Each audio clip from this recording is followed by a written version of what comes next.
Hey guys, welcome back to Bible Bytes. I'm super excited to be with you again today. I'm going to be speaking on just the first chapter of the book of Daniel. And I thought that it'd be really cool to do a study on just the early parts of Daniel's story and also the story of Shadrach, Meshach, and Abednego. I just found three really cool steps, principles that Daniel follows and these three other men follow in their process of trusting God and following God and kind of the outcome of that. So we're going to talk about that today. I'm very excited, so stick with us.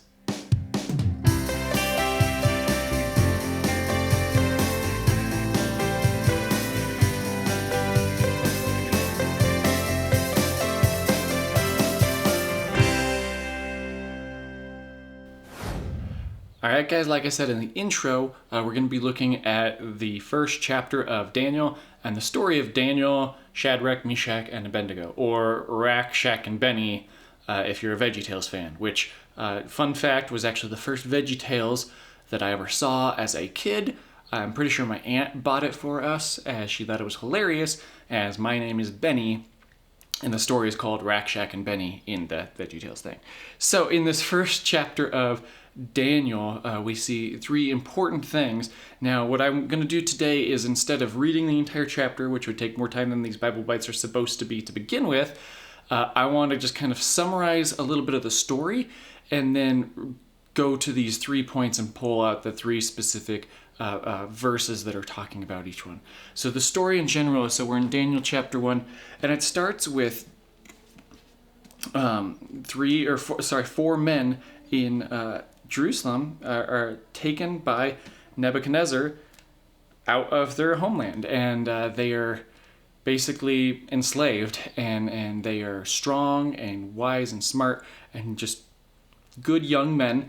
And the king basically says, I want all these young men, and there's people from, Jerusalem, some other people from Jerusalem, just other people that aren't Jews to begin with, and they're all taken and said, I want you guys to eat the best food, the best wine, study, and at the end of a certain allotted amount of time, I'm going to see which of you is the strongest and the wisest in all of this. Now, the story goes on that Daniel, and he says he's not going to defile himself with the king's food, because this is food that had been offered to idols. So that's kind of the starting point and the premise.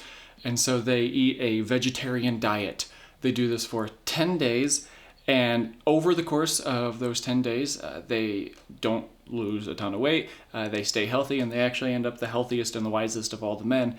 And they get chosen to be able to basically stay around the kingdom and be around the king. And there's a whole lot more. That's the ultra Spark Notes version, but there's a whole lot more that the book of Daniel gets into, all these other stories of prophecy and being able to interpret dreams, and Daniel in the lion's den, all these great stories that come out of the book of Daniel, and awesome prophecy as well. But I want to just focus on this first one, because I thought this was really interesting, because this is when they're young, and in the process of that, they're still following God with a lot of fervor. So the 3 points that I want to draw out of this, first is that they trusted God's plan. So this is important, that you trust God's plan for your life, and it's not just going about your day, going about your life the way you want to and trying to fit God into it. Stopping first of all and saying, is what I'm doing, is what I'm being offered, align with what I know God's plan to be. And so in this story, obviously they see that what they're being asked of doesn't align with God's plan. And so they say, we're going to trust God's plan regardless of what anyone else is doing. And so we see this in Daniel 1, verse 8. It says, but Daniel resolved that he would not defile himself with the king's food or with the wine that he drank. Therefore he asked the chief of the eunuchs to allow him not to defile himself. So he's basically asking permission. He goes out on a limb, and it is actually kind of a risky thing, because the chief eunuch could have totally said no, we're going to kill you for even asking that. So we don't know the exact context of all of these relationships and everything, but I'm assuming it's a big step to even ask that and to go out and to trust God's plan. So there's probably ways that you can be trusting God's plan that aren't going to be that big of a sacrifice, but are going to have the same outcome and the same fruit that we see here in terms of God coming through in a big way. So the first thing, they trusted God's plan. And then the next thing we see is that they worked in God's power. So it's not enough to just know what God's plan is, but when you want to do his plan, you need to work in his power. So we see this in verse 12 and 13. It says, "Test your servants," and this is Daniel speaking, "test your servants for 10 days.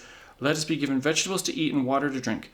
Let our appearance and the appearance of the youths who eat the king's food be observed by you, and deal with your servants according to what you see."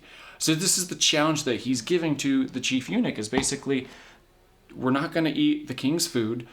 We're not going to drink the king's wine. Give us vegetables and give us water. Now, almost any, rationalistic science is going to tell you that you're going to be the healthiest when you eat the right types of food, have a nice balanced diet. But they were saying, no, we're going to trust God's plan and we're going to work in God's power to see this accomplished, because we know that God's plan isn't going to happen without God's power. So the last thing we see in this story, or at least the last thing that I'm going to be pointing out in this Bible way, is that they see God's provision. So what's the outcome of trusting God's plan, working in his power? Well, you're going to see God's provision. And this is in verse 19 and 20. "And the king spoke with them. Among all of them, none were found to be like Daniel, Hananiah, Mishael, and Azariah. Therefore they stood before the king. And in every matter of wisdom and understanding about which the king inquired of them, he found them 10 times better than all the magicians and enchanters that were in his kingdom." So that's one example in one story out of one group of people's life in Scripture. The Bible is full of people following the same formula, trusting God's plan, working in God's power, and seeing God's provision, seeing God control that outcome. And I'm not going to spoil the rest of the book of Daniel. A lot of you probably already know it. If you haven't, it's a great book to read through because there's multiple of these stories that follow this exact same 3-point arc of, we're going to trust God's plan for what is best. We're going to work towards that goal in God's power. And every single time, they see God's provision. And that's what's so key, is that's the takeaway for us, is it's not complicated. I often grew up thinking I was going to see, what God's will for my life was, toasted specially in a piece of bread, or maybe one of those Cheeto collectors that get the flaming hot Cheetos, and it's, it's a Cheeto in the shape of Jesus' face. I'm going to sell it on eBay for $1,000. You guys have seen that, right? No? Okay, well, if you haven't, go search eBay for oddly shaped Cheetos.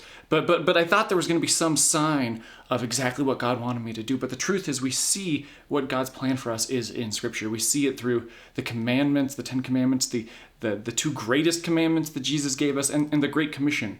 Ultimately, that's a big part of what God's plan is for us. So am I going to trust God's plan? Am I going to work in God's power to see that plan accomplished? Not relying on my own strength, but relying on God's strength. And if I do those things, Scripture tells us, my own personal history tells us, the testimonies of believers around me that are following the same cycle show us and tell us that I'm going to see God's provision. So that's my challenge for you today, is to step out and walk in God's plan. Trust God's plan for your life. Do that in his power, and I promise you, Scripture promises you that you're going to see God's provision. So I hope you enjoyed today's Bible Byte. I hope that there's an area of your life you can easily identify where you need to step out and trust God's plan. And I hope that you like this video. If you enjoyed it, comment below maybe something God's calling you out in, that you need to trust him more in. And share this video with your friends so that we can be able to reach more people with this content. Thanks for tuning in, and we hope to see you guys next time.